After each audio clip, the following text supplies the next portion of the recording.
دنیا کا جاہ و جلال اور بادشاہت ہے، ایک طرف دنیا کی شہرت کی خواہشات اور چاہتیں ہیں اور حکومت کی پاک دور تھامنے کی طاقتیں ہیں، اور دوسری طرف اللہ کے حبیب کا خاندان ہے جو بحث و سمانی کی حالت میں دین حق کی آواز بلند کرنے کے لیے نکلا ہے۔ امام علی مقام امام حسین کائنات میں وہ شخصیت ہے کہ جنہوں نے اپنے ہاتھوں سے اپنی اولاد کی قربانیاں دی، جنہوں نے اپنے ہاتھوں سے اپنے بھائی بندوں کے لاشیں اٹھائے اور صرف آقا کریم علیہ السلام کے ساتھ کیا گیا وعدہ وہ نبھانے کے لیے اپنا خون پیش کر دیا۔ عزیزان گرامی، میرے حبیب حضرت محمد مصطفیٰ مرتضیٰ رحمت للعالمین صلی اللہ علیہ وسلم نے فرمایا کہ مثل اہل بیتی کا سفینۃ نوح، اہل بیت کی مثال، میرے اہل بیت کی مثال، میرے خاندان کی مثال نوح علیہ السلام کی کشتی جیسی ہے۔ من رکبہا فنجا، جو اس کشتی میں بیٹھ گیا اس کو نجات مل جائے گی، اور جس نے اس کو چھوڑ دیا، اس کشتی سے اتر گیا، اس کشتی سے کنارہ کشی اختیار کر لی، ان سے منہ موڑ لیا، وہ ہلاک ہو گیا۔ میرے حبیب محمد مصطفیٰ صلی اللہ علیہ وسلم نے ارشاد فرمایا کہ ترکت فیکم ثقلین، میں تم میں دو مضبوط چیزیں چھوڑ کے جا رہا ہوں۔ اولہما کتاب اللہ، پہلی جو چیز ہے وہ اللہ کا کلام ہے، اور پھر کلام اللہ کے متعلق انہوں نے کچھ باتیں بیان فرمائی، اور پھر فرمایا دوسری جو چیز فرمائی، فرمایا اذکرکم اللہ فی اہل بیتی، اذکرکم اللہ فی اہل بیتی، اذکرکم اللہ فی اہل بیتی، اور دوسری چیز میرے اہل بیت، میرے اہل بیت کے بارے میں تجھے اللہ سے تمہیں ڈراتا ہوں۔ اللہ کو یاد رکھنا، جب میرے اہل بیت کی طرف انگلی اٹھانا تو ڈرتے رہنا کہ کہیں تم اپنا ایمان نہ کھو بیٹھو۔ انما یرید اللہ لیذهب عنکم الرجس اہل البیت ویطہرکم تطہیرا، اللہ رب العزت نے ارادہ فرمایا کہ میں اہل بیت کو طہارت عطا کرتا ہوں، تو پھر کون ہے کہ جو اہل بیت کے اوپر داغ لگانے والا؟ اہل بیت کو اللہ نے اتنی شان اور اتنی عظمت عطا فرمائی۔ فرمایا میرے آقا نے کہ میں دو چیزیں چھوڑ رہا ہوں، جب تک تم انہیں مضبوطی سے تھامے رکھو گے تم کبھی بھی گمراہ نہیں ہو سکتے۔ ایک چیز اللہ کی کتاب ہے اور دوسری چیز اہل بیت ہے، دونوں چیزوں کو مضبوطی سے تھامے رکھو۔ میرے حبیب نے فرمایا دو چیزیں ہیں وہ تا قیامت اکٹھی رہیں گی، ایک میرے اہل بیت اور ایک اللہ کا کلام، یہ کبھی ایک دوسرے سے الگ نہیں ہوں گے یہاں تک کہ حوض کوثر میں میرے ساتھ ملاقات۔ میرے حبیب نے فرمایا لوگوں سنو، لوائے الحمد میرے ہاتھ میں ہوگا اور شفاعت اور سفارش میری ہوگی، تمام قومیں میرے جھنڈے کے نیچے کھڑی ہوں گی، اور سب سے زیادہ قریب میرے رشتہ دار میرے پاس ہوں گے، میرا خاندان میرے قریب ہوگا، میں شفاعت کروں گا، میرا خاندان شفاعت کرے گا، اور اتنی شفاعت اور سفارش ہوگی کہ شیطان بھی گردن اٹھائے گا کہ ان میں سے کوئی میری بھی سفارش کر دے گا۔ اہل بیت کی یہ شان ہے، اہل بیت کی یہ شان ہے۔ حضرت ابوبکر صدیق رضی اللہ تعالیٰ عنہ، صحابہ نے جانا کہ اہل بیت کا کیا مقام ہے، صحابہ کو پتہ تھا کہ اہل بیت کی کتنی عزت اور شان ہے، نجات صرف اعمال میں ہوتی اور محبت کا کوئی معنی مقام نہ ہوتا تو سنو عبداللہ ابن ابی مسجد نبوی میں باجماعت نماز پڑھا کرتا تھا، لیکن محبت مصطفیٰ کی سینے میں نہیں تھی تو منافقین کا سردار کہلایا، اور درک اسفل سب سے نچلی جہنم میں وہ پڑا ہوا، ذلت و سوائیوں والی۔ مصطفیٰ کی محبت اصل میں، مصطفیٰ کے آل بیت کی محبت اصل میں معیار ایمان ہے۔ حضرت علی المرتضیٰ رضی اللہ تعالیٰ عنہ سے فرمایا ایک تھرمامیٹر دیا ہمیں آقا نے، مدینے کے محبوب نے ہمیں ایک تھرمامیٹر دیا ایمان کو ناپنے کا، جس کا ایمان ناپنا ہو وہ تھرمامیٹر لگا لو، وہ تھرمامیٹر لگا لو تو آپ کو پتہ چل جائے گا اس کا ایمان کتنے درجے میں ہے۔ میرے حبیب نے فرمایا علی تجھ سے محبت نہیں کرے گا مگر مومن، اور تجھ سے بغض نہیں رکھے گا مگر منافق۔ حضرت علی رضی اللہ تعالیٰ نے فرمایا کہ ہم آل بیت اگر کسی کی ناک پہ تلوار بھی مار دیں اور وہ مومن ہوا تو ہم سے محبت کرتا رہے گا، اور کسی منافق کو ساری دنیا کے خزانے دے دیں وہ پھر بھی ہم سے بغض رکھے گا۔ علی کا ذکر آئے اور کوئی سی وجبی ہو جائے، علی کا ذکر آئے اور ماتھے پہ پھل پڑ جائے، علی کا ذکر آئے اور تیرا دل پھول کی طرح گلاب کی طرح کھل نہ اٹھے تو جان لو کہ ایمان میں نقص ہے، ایمان میں نقص ہے، ایمان میں نقص ہے۔ حضرت محمد مصطفیٰ صلی اللہ علیہ وسلم نے علی کی محبت کو معیار ایمان قرار دیا. اور کھول کے دیکھ لو مسلم شریف میں صحیح احادیث ہیں. امام مسلم کی مسلم شریف دیکھ لو اور باقی ائمہ حدیث کی کتابیں دیکھ لو, صحیح احادیث ہیں. کتابیں بھری پڑی ہیں اہل بیت کے فضائل سے, اہل بیت کی محبتوں سے. امام شافعی نے فرمایا اگر اہل بیت کی محبت رافضیت ہے تو میں رافضی صحیح. اور کتنے امام ابو حنیفہ رحمہ اللہ فرماتے ہیں لولا سنتان, وہ 2 سال جو میں نے امام جعفر صادق کی بارگاہ میں گزارے, امام جعفر صادق کی خدمت میں گزارے, اگر وہ 2 سال نہ ہوتے تو نعمان ہلاک ہو چکا ہوتا. امام ابو حنیفہ جیسا شخص. پھر اللہ نے اہل بیت کو علوم کی بہار دی, اہل بیت کو علم کی شان عطا فرمائی, اہل بیت کو اخلاق اور اطوار عطا فرمائے, کردار عطا فرمایا. تو آج نواں دن ہے اور امام حسین کے خیمے میدان کربلا میں سجے ہیں. پانی پیاس کی شدت ہے, بھوک کی شدت ہے.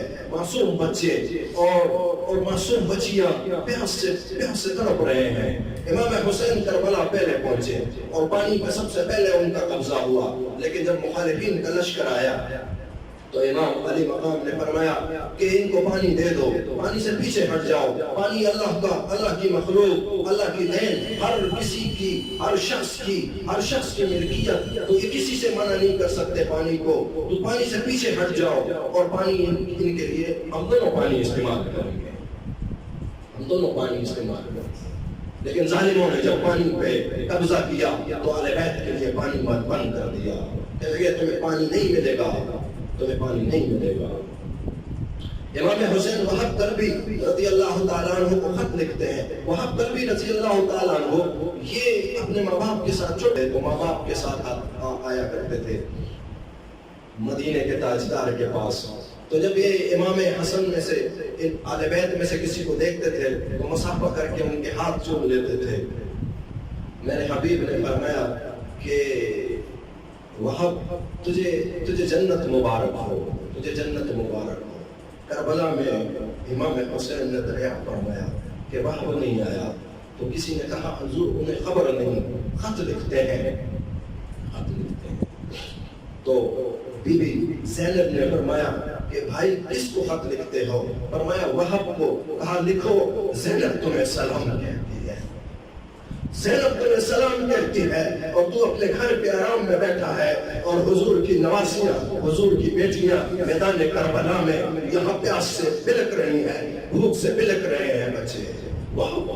جب خط پہنچا سارے راستے بند, حکومت نے اپنی پوری قوت لگا دی. آج بھی دیکھ لو, وہ لٹریچر دیکھ لو, تاریخ کے وہ اوراق دیکھ لو, تاریخ کے اوراق آج بھی کچھ بات اٹھتے ہیں اور امام حسین جیسی شخصیت پہ اعتراض ڈال دیتے ہیں. یہ جنگ حکومت کی جنگ نہیں تھی, یہ جنگ تخت لینے کی جنگ نہیں تھی. اگر دنیا کی خواہش ہوتی تو امام حسن کیوں دستبردار ہوتے؟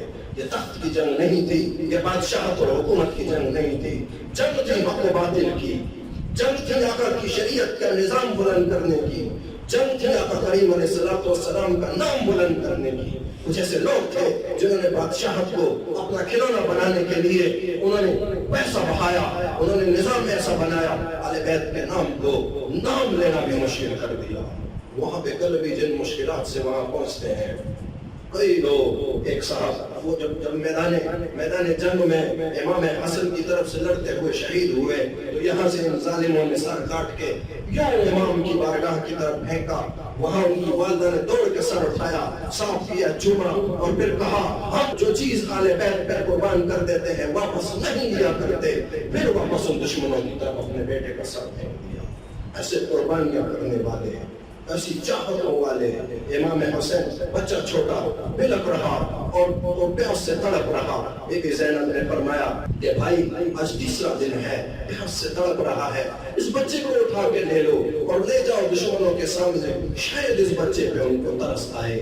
امام حسین نے جب بلکتے بچے کو اٹھایا اور میدان کی طرف نکلے اور آواز لگائی کہ اہل بیت کے چشم چراغ میں محمد مصطفیٰ کے نواسوں میں سے یہ معصوم بچہ ہے, اس نے جنگ کا ارادہ نہیں کیا, اس کے لیے ایک گھونٹ پانی دے دو. وہاں سے تیر آیا اور وہ سیدھا بچے کے حلق میں اپنے بس ہوا اور خون کے فوارے ابل پڑے.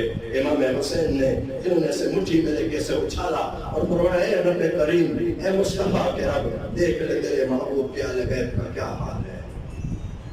جب بچے کو واپس لے کے آئے، بی بی زینب فرماتی ہیں بچہ پرسکون تھا، میں نے سوچا پانی مل گیا، بچے کو سکون ہو گیا، لیکن جب چادر ہٹا کے دیکھی تو بچہ ابدی سکون میں تھا، بچہ ابدی سکون میں تھا. عزیزان گرامی، اہل بیت نے قربانیاں دی، اہل بیت نے، ابن جوزی رحمہ اللہ نے، آج اہل بیت کے ساتھ نیکی اور سلوک کرنے والا کوئی نہ رہا، اہل بیت کے ساتھ محبت کا معاملہ کرنے والا کوئی نہ رہا.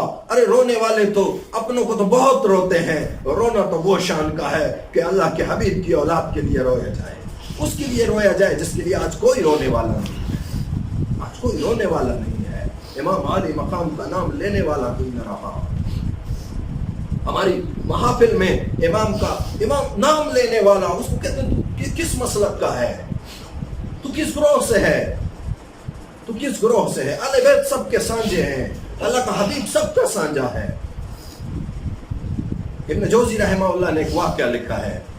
رسول اللہ صلی اللہ علیہ وسلم نے ارشاد فرمایا کہ جس نے میری اولاد میں سے کسی کے ساتھ نیکی کا سلوک کیا اور وہ بندہ اس کو بالفرض اس نیکی کا جواب نہ دے سکا تو حشر والے دن میں اس کا صلہ عطا کروں گا.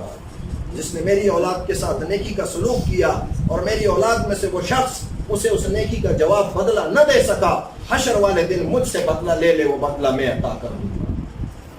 جب یہ حدیث میں نے پڑھی تو میں نے اس کو بطور وظیفہ آزمایا. اس کو میرے پاس ایک صاحب آئے، کہنے لگے بڑا عرصہ ہو گیا ملازمت کے لیے میں کوشش کر رہا ہوں لیکن مجھے ملازمت نہیں ملتی. میں نے عرض کیا یوں کرو، جمعرات والے دن چاول پکانا، اس میں گوشت ڈالنا اچھے جیسے اپنے گھر کے لیے خوبصورت کر کے پکاتے ہو.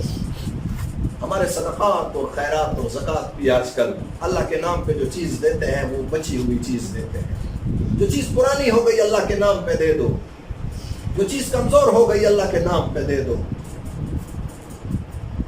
1 روپیہ دینا اللہ کے نام پہ دینا ہمارے لیے مشکل ہو جاتا ہے اور مانگتے پھر کروڑوں میں ہیں. میں نے کہا اچھے چاول بنانا جیسے اپنے گھر کے لیے بناتے ہو، پھر وہ دیگچا اٹھا کے سیدھا کسی سید زادے کے گھر جانا، کسی سید زادی کے گھر جانا جس کو تندرستی کا حال ہو، اور دیکھنا اس کو صدقہ مت دینا، اس کو زکوٰۃ مت دینا. ایمان کے اندیشے میں مبتلا ہو جاؤ گے. سادات کے لیے صدقہ اور زکوٰۃ منع ہے، حرام ہے. تو میں نے کہا اس کو ہدیہ دینا، کہنا اس کو میں یہ تحفہ لے کے آیا ہوں، اور پھر دعا کرنا کہ مولا تیرے حبیب نے فرمایا کہ مجھے حشر والے دن میں اس بندے کو حشر والے دن بدلہ دوں گا. میرے رب مجھے حشر میں بھی بدلہ دے دینا، لیکن مجھے یہاں دنیا میں بدلہ چاہیے، مجھے ملازمت عطا فرما. ایک جمعرات انہوں نے عمل کیا، دوسری جمعرات عمل کیا، پھر 2 دن بعد میرے پاس آئے کہ مجھے سرکاری ملازمت مل گئی، گورنمنٹ اسکول میں مجھے ملازمت مل گئی، کیا میں تیسری جمعرات عمل کروں؟ میں نے کہا کر لے، تیرا کیا جائے گا، تیسری جمعرات بھی عمل کر.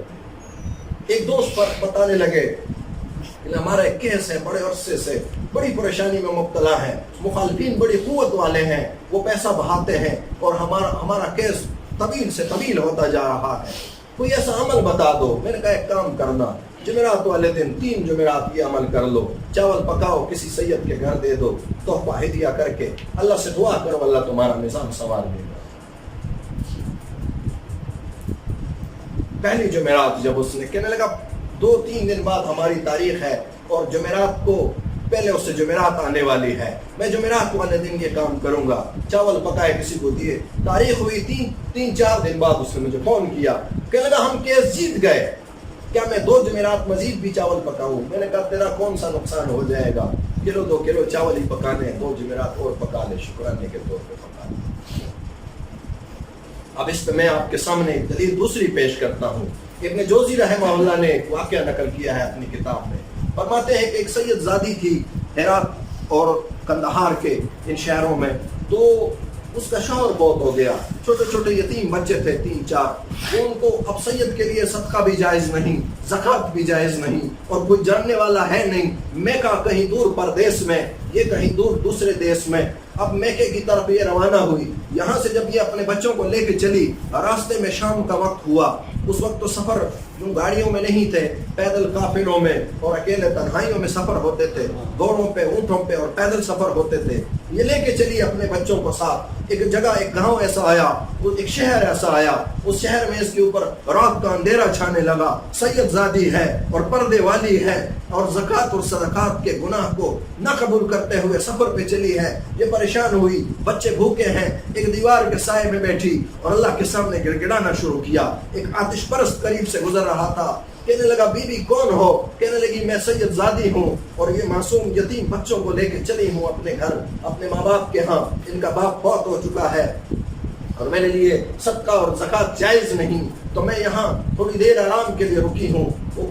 وہ آتش پرست کہنے لگا تو ایسا کر, اس علاقے میں دو لوگ ہیں, ایک مسلمانوں میں ہے, ایک آتش پرستوں میں ہے, دونوں تاجر ہیں, دونوں کو مال ملا ہوا, دونوں دولت والے. تو سید زادی, تو مسلمانوں کے پیغمبر کی بیٹی, تو شاید آتش پرست کا کھانا نہ کھائے. ایسا کر, وہ سامنے مسلمانوں کے امیر کا گھر ہے, اس کے دروازے پہ چلی جا.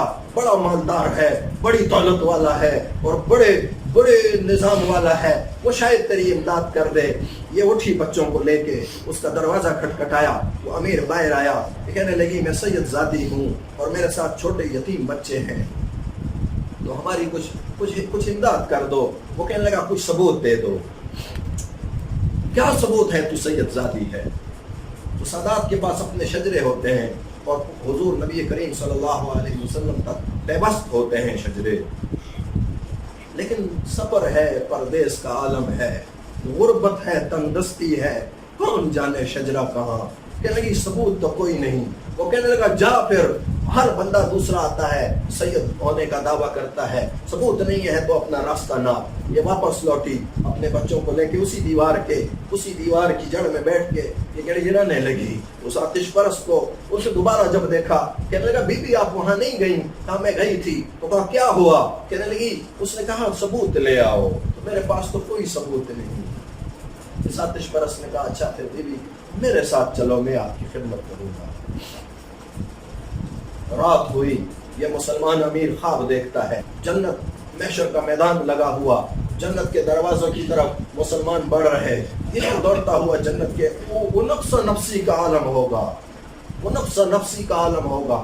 یہ بھی دوڑتا ہوا دروازے کی طرف بڑھا. وہاں آقا کریم علیہ الصلوۃ والسلام تشریف فرمائے. کہنے لگے رک جا, کون ہے تو؟ کہنے لگا حضور مسلمان ہوں. فرمایا ثبوت لے کے آؤ. اب یہ گھبرایا, ثبوت؟ کہا میری اولاد سے ثبوت مانگتے ہو, اپنی مسلمانی کا ثبوت لے کے آؤ. میری اولاد سے ثبوت مانگتے ہو, اپنی مسلمانی کا ثبوت لے کے آؤ. یہ گھبرایا اور گھبرا کے جاگا آئی اس کو.